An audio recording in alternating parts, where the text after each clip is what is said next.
kung meron pa kayong tanong, pag-usapan natin para mag-is. Paano na lang po nalaman? Paano po nalaman yung sabi po sa X-ray ng hospital?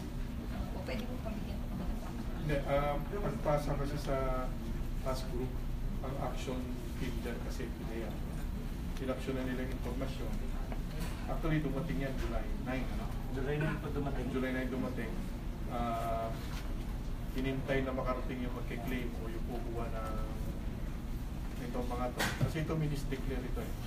Ang palabas dito ay adhesive para pagtigit, di ba?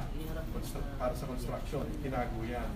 Ngayon, pagdating ng informasyon sa atin, inaksyonan nyo sa PIDEA, yung usual inspection procedure nila. Ginamit natin yung aso natin, yung x-ray natin, of course, eventually yung chemical test niya. Tapos sir, paano na lang po sa suspect? Direct po kasi. In-inform kami yung task group, which is composed nga ng Customs, PIDEA, NBI, APD, PIDEA at saka Security Group. Through sa cooperation ng task group, and also for sa tulong ng international counterparts nga, binigyan tayo ng information na may parating na shipment ng illegal drugs coming from Mexico. So, inaksyonan ng task group yun. Then, na-verify through customs na x-ray physical examination na may laman nga siya na illegal drugs. Then, after a few days ng monitoring sa international freight courier na pinagdala nito, na dumating yung isang representative kanina, mga more or less alas 3 ng hapon to claim the package. Ang package po nakapangalan sa certain James Corpus, taga Quezon City. So, ito pong representative may dala na as part ng requirements ng Bureau of Customs na dadala siya na identification ng mismong consignee. May dala po siya na barangay clearance na may picture. So, nung na-claim po ng representative yung package, kinuha po yung representative for questioning. And upon interview sa kanya, ninarate niya na napagutusan lang siya at yung nagutos sa kanya nandun lang sa labas. So, nag-dispatch po kami ng team para mag-monitor dun sa mga sasakyan sa labas. Inscribe niya yung sasakyan na Toyota Vios na red maroon yung kulay. Nakita ng team natin na may ganon. Then, nag-seek yung team natin, nag-seek ng assistance sa APD. Nang lalapitan na siya ng mobile ng APD, yung sasakyan, nung akmang paalis, medyo null po yung sasakyan. And upon verification, yung driver mismo nung sasakyan at saka yung picture nung nandun sa barangay clearance, magkatugma. So, doon po namin sila inimbitahan for questioning. Dinala namin nga doon sa opisina ng International Courier Service. Then, nung binuksan nga po, yan po yung naman. So sir, sabay itong miyembro ng mga drugs? Posible po, malaki po ang posibilidad na sila po isang sindikato. So paano ito na-detect ng machine? Paano nyo na Sa X-ray po, customs po masagot sir. So paano nyo? Ang makikita kasi sa x-ray yung deklarasyon. Kaya lang dahil kasama yung informasyon, pagkatapos ng x-ray yan, na-verify natin, napatunayan may laman nga base sa informasyon, pinasubukan din natin paupuan yan sa aso. So positibo yung reaction ng aso. Pagkatapos nun, of course, chemical testing.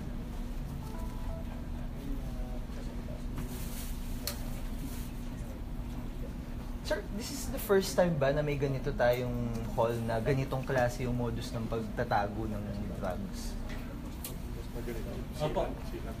Ito po yung una naming na-encounter yung ganitong klase ng mode of concealment. Dati kasi itinatago sa iba't ibang mga ano yun. Dati po sa bagahe lang, sa tsinelas.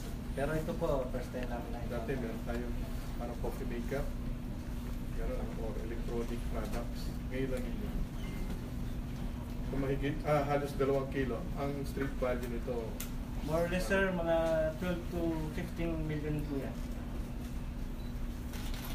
Sir, saan po galing yung package? From, Meron po ba identity, sir? From Mexico po, Santa Rosa, Mexico. May pangalan, sir? Doon nagpadala po. Hindi ko muna po i-divulge kasi kailangan po for investigation natin for counterparts. Sir, may info po kung saan dapat ibabagsakin. Ang address po ng package is going to Quezon City.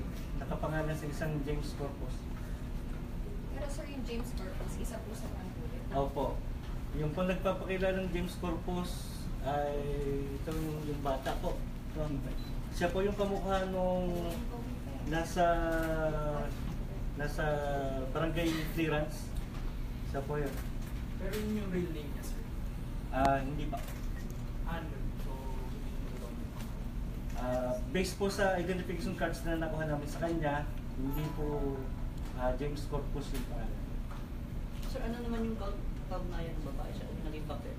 Kasama po sila sa sasakyan. Ito po yung representative. Basahin ko lang yung pangalan. Ano?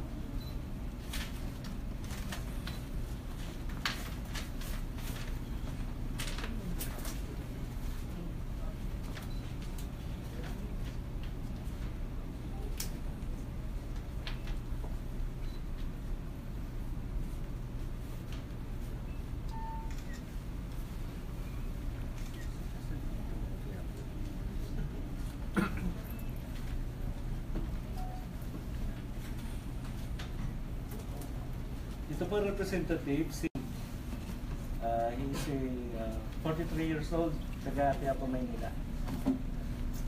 Natin pong kamukha ni James Corpo. Ang pangalan po, based on his identification cards na nakuha sa kanya, is Alnar Kundato Sultan, 24 years old, taga Quezon City. Yung kasama po niya is certain Jamal Tantao, 46 years old, taga Quezon City rin. At isang Isnaira Lee Kundato, 40 years old, taga Quezon City. Bali sir, isa tama po ay yung po yung isang suspect. Hindi po. Ay, okay. parang kailan po? Siguro po. Ay, Sir, grabe. itong mga nasabat na mga magtrabaho, sir, saan po ito nalagay? For, ano po ito, isasapin natin sa Padilla Laboratory for confirmatory test. And sila po, papailan natin ang appropriate charges for increase na ito. Sir, ito pong apat na na-aresto, nasa drug watch list na pwede kahit po ba sila, sir? Well, i-check pa po. Pero wala po pa-explain kung paano yung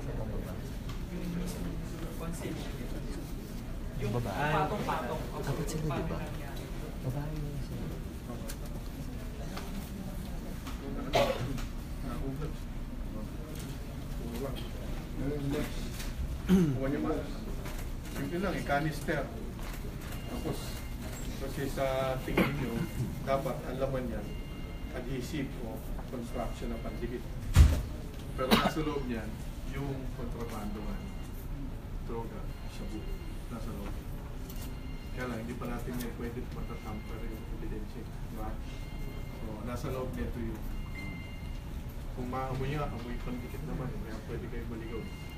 Nasa loob nito yung shabu. Bali kung sir yung nandun, may plastic pa or... Opo, Paano po? bali ganito po. Ito po ang nilagyan ng shabu. Nakabalot po ito dito at nakabalot po ito dito sa dalawa habang nasa isang buo. Nakapasok siya sa loob habang sinocontain ng sealant sa loob. So kung hahawakan niyo po siya, parang clay, malambot. Pero kung higpitan niyo ang hawak, papansinin niyo may laman talaga sa loob. Yung mga suspects sir, pwede makausap.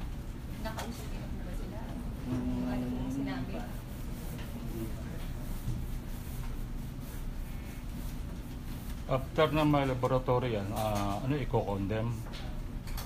Sir, i-present mo na yan sa court. And after magkaroon ng court order for Sir, yung may mga kumanta na po ba, sir, sa apat sa kanila na kung sino? Kung may mga iba po. Under investigation pa po sila. May mga kumanta po. Pero sir, base doon sa foreign intelligence report na nakuha niyo po, yung pinanggalingan nito sa Santa Rosa, Mexico, parang is he or she part of yung Sinaloan drug cartel? Well, we'll still have to do some investigations through the help of our international counterparts para ma-determine natin. But then again, coming from Mexico, I think ito yung patunay na pumapasok na talaga dito yung Mexican cartel. And also, ito rin ang patunay na nahihirapan ng gumawa ng mag-put up ng laboratory dito sa Pilipinas. Then, ang ginagawa nila is puro import na. Ano yung depensa nila, sir? May susunduin daw dito sa Terminal 3.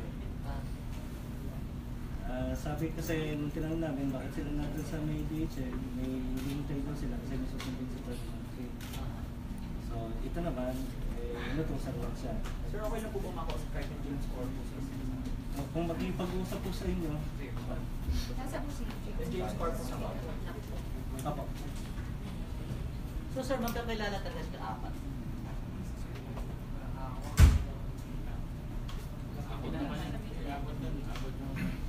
sa microphone.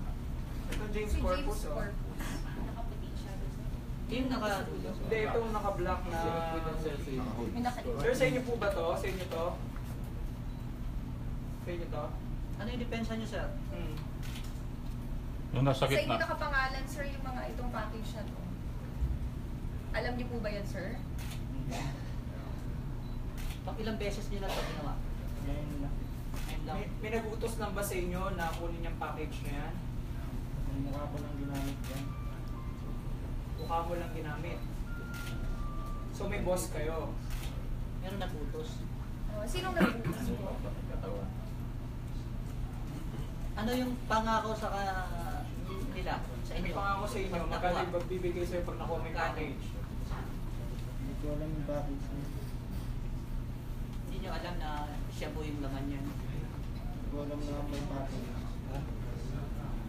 Pero sir, ano po yung trabaho nila? Driver lang po.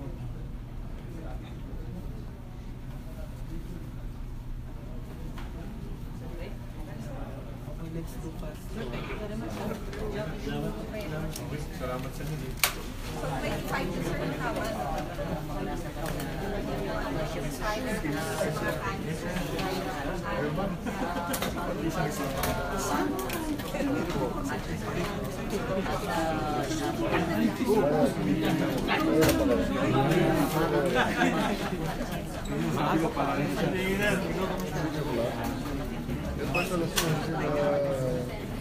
batay din sa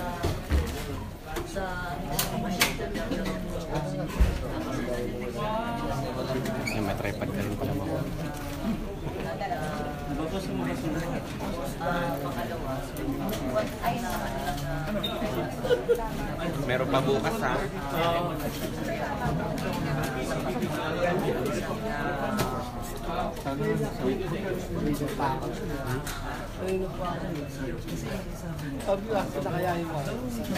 Kaya na pali ka. Ako na. Maaga pali ka.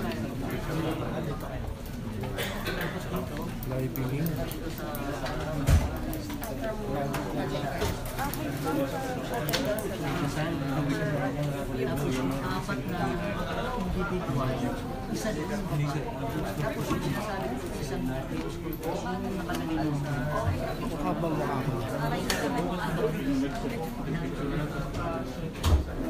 Kaya Ha? sa isang po Ano kayo man lang yung kung ano sapat ng pinagsanig na prosa ng PIDEA at Costom. Nasagot sa na iyo.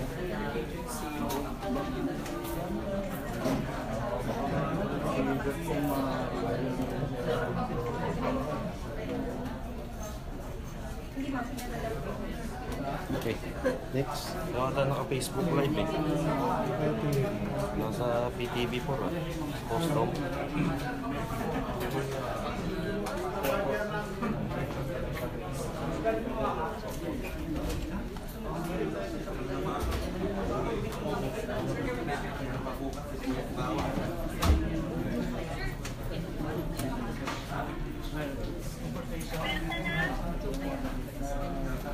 PIDEA at Bureau of Custom. Bureau of Custom.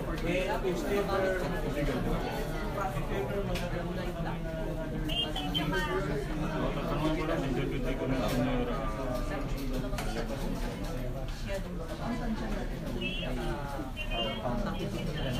Well, yung nag-tsunami din sa laman, yung one sample na integrang sa more or less nasa 2 kilos na. 24 ito eh, plus one sample. Or tube ng tao sa naka-white shirt. Emma. Ito sa 7 ano?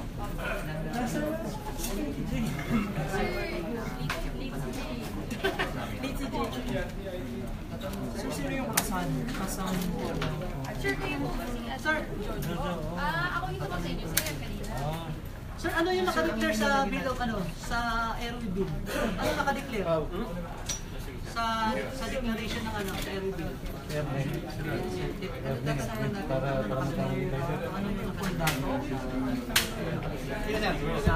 Boss, ano daw nakadeclare sa airway bill?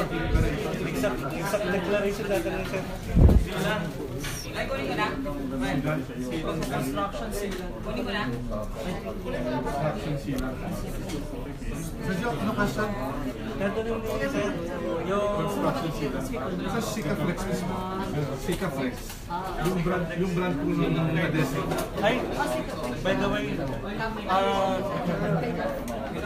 favor lang sa media.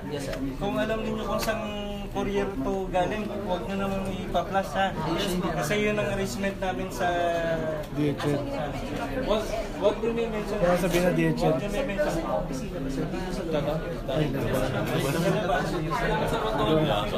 Kasi bakit tayo makaulit? Tanong. Itong si interviewin ko lang. Mabilisan lang. Tapos pinag-live na ako. Kaya ko lang. Bali alam ko na meron talaga damage. Kala ko nakapangalan sa inyo. Mukha mo lang yung ginagawa. Pero kasama mo sila, kakilala mo sila. Pero ibig sabihin, tatanggapin niyo yung package, ibabayad sa inyo. Ganun. Walang ganun usapan. Pero hindi mo alam. Sino yung talagang kumuha? Sino yung kumuha? Ikaw si James Corpus. Sino yung kumuha? Sino yung kumuha siya? O, ikaw anong arrangement mo sa pagkuha? So hindi mo alam yun? Wait, layo ka ng konti. Layo ka ng konti.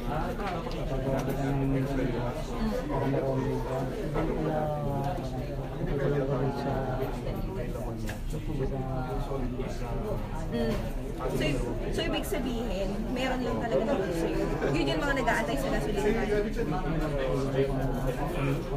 Magkakaano-ano kayo? Hindi yung kayo magkakilala. Sir, yung babae siya. Hindi, pangalan nila lang kuya. Ano? Ano pangalan mo? Booking niya ng July 9. Karubi lang tayo na Muslim. Pero bilang alam mo. Okay. James Corpus. Kami naman din yung tunay. Ha? Yung tunay na naman.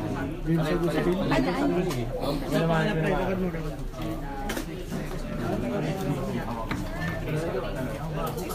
Ay, madidikit dyan. So, minsan pag binuksan mo, nasa loob na.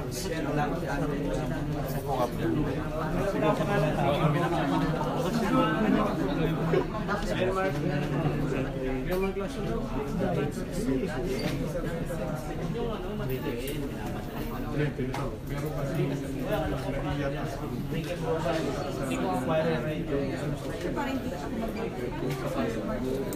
Ano na lang? Kasi yung nasa itik.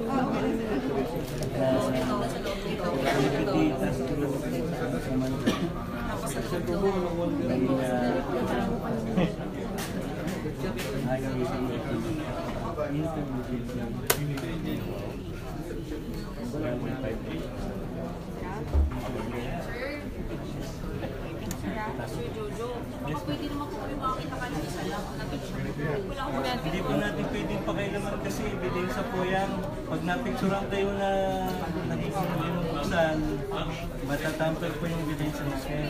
Sa x-ray ko na lang sir na vaccination lang. Oo nga sir, parang Baka kasi sir sabi ko yung package ko yung nasa new. Pakipokus na, nasa na yung ano rito? Sam!